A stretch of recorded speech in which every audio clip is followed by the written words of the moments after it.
Well, hello and good morning to everyone. Welcome to the CISO Corner. My name's Dane Dittamore with DataBank, along with our Chief Information Security Officer, Mark Houpt. Hi, Mark. Hey, Dane. Wonderful day today. It is a beautiful day here in Colorado. I don't know where you're from or where you're at today, but hopefully it's nice there as well. Well, it's a gloomy, foggy 40 some odd degrees here in Illinois. We're trying to be winter, but we're also trying to hang on to fall or whatever other temperature it's supposed to be. Right, we're in that kind of that period, right, where it doesn't know what Right. it wants to do. Well, today's topic is using open source intelligence to defend your business. I get the idea for this topic after reading an article you wrote, Mark. Uh-oh. What did I write and what did I do now? Which article is this one, Dane? Well, the title of the article is Cybersecurity in the Data Center. New political developments shape new ways of thinking in 2022 and beyond. I believe it was published shortly after the war in Eastern Europe earlier this year.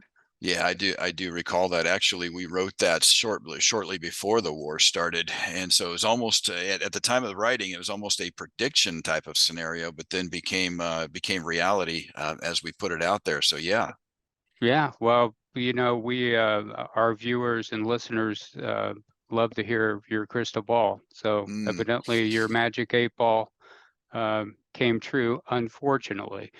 Well, in yes. that article, you recommended that enterprise IT leaders readily available government data to protect their business. Um, Tell us a little bit more about that.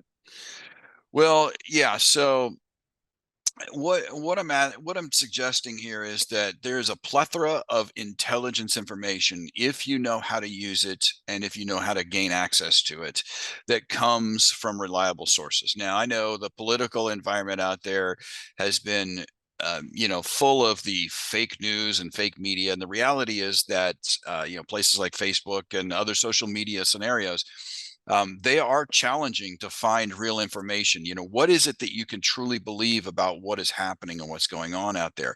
So what I've done in this article, and I continue to do, it's one of the things that I evangelize. So I'm glad you brought this topic up today, is to get people to what I call categorize or to vet the intelligence information they're getting. Make sure that they're getting it from sources that are reliable instead of sources that are not, and also take the time to actually do the homework and understand how to collect intelligence and how to not only collect it, but also to analyze it and then disseminate it. So collection and analysis and dissemination are the three key factors.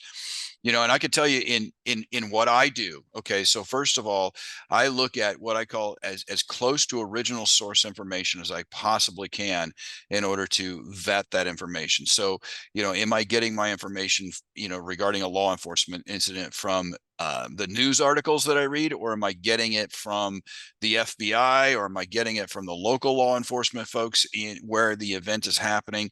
And I categorize that and I classify it as, like, if it's coming from a legitimate government source, then I'm kind of categorize that like an A1, for example. But if I'm getting it from a news media, then I might be looking at that as a C2 or a C3 category, meaning that, hey, there's probably some truth to this, but we shouldn't consider it as gospel. And then as I analyze that, I'm pulling in different sources. Let's say a whole bunch of C2s and C3s in conjunction with the A1s, and I'm seeing, just like a law enforcement investigator, where they come together. And I'm realizing that if the stories come together and they converge at certain points, then there's probably some truth to that. And then I'll take that information, I'll boil it down to simple statements, and I'll disseminate that to our leadership here at DataBank, or others that's necessary for them to understand what's going on. So there are times, when I have some information that I don't share out because I can't vet it and I can't determine whether it's good or not. And if I start pumping everything out that I see, number one, the reader is going to get fatigued, and second of all, my credibility is going to go down, because something that I say or something that I push out doesn't come to reality, or doesn't come to be accurate in the end. So as an analysis, as an analyzer and as a disseminator of intelligence, we have to be absolutely careful about what we put out there and what we determine from that information, and the work that we do. Right. Well, beyond government information, Mhm. what other open sources of information um, can business leaders use Great. in defense of their data? Yeah, great question. So first and foremost, I would go with government sources as your most highly vetted information.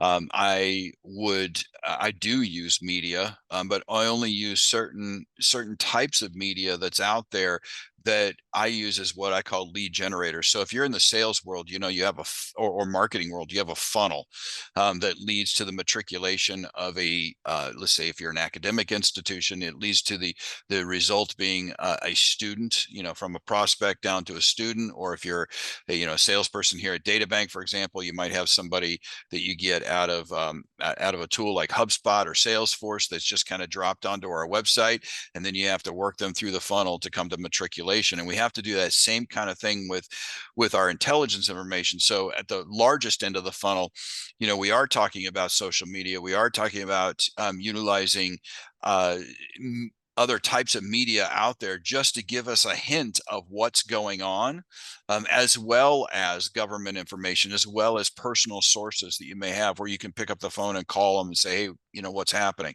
I had a situation this week where I had someone feed me some information that was inside information from another company. And I don't mean it was classified information, so it wasn't something that was illegal for me to have. It was just a piece of information that I found out as a result of talking to a friend who was able to tell me, hey, this is going on. But I was very careful not to say anything to anyone else about that. That's a piece of what I call trigger information that came to me. All right. Then that triggers me to start looking at other sources. What can I do to corroborate that information with open source intelligence information? So, for example, in this case, I got that trigger information. Then I started looking at other data, and I found a news article out there that told me that this event was true. And not only that, it gave me more data about what the event, the cause of the event was. And then from there, I was able to correlate that, corroborate that with government and other source information to bring it together before I took it to the right people at DataBank and said, okay, here's a piece of information. Use this in order to make decisions about the organization. So flowing through, at the very top of your tunnel, sorry, very top of your funnel, use Twitter, use open source media like all the news media that's out there. Use local media to trigger you, but don't stop there. Don't just immediately disseminate that. Roll it down. Find the other more acceptable or more true pieces of information, like from the government and so on and so forth. Does that make sense? Yeah, it sure does. Well, so it appears that the role of the CISO is very much like an investigator, an FBI Yes. investigator, a police investigator, Hmm. etc. Right? Well, if you're doing your Where job right, that would be the case, because you don't want to, if I were a detective at a law enforcement agency, I don't want to go, hey, so and so said, go arrest them. No, you want to, okay, so and you so need to said find this, proof. and Right. this was a witness over here, and this was a witness over here. And look, their stories come together at this point, but this one has a little bit of a wild piece over here, and this has a wild piece over here. So let's focus on what's at the cross, the convergence, and then we'll work our way down from there as to what the facts might be. And then finally you give an investigative report. So yes, CISO jobs are very much like that. Right. Right. Well, I guess the lesson is that there are many arrows in the security quiver Hmm. that can be used for good to thwart the bad. Absolutely.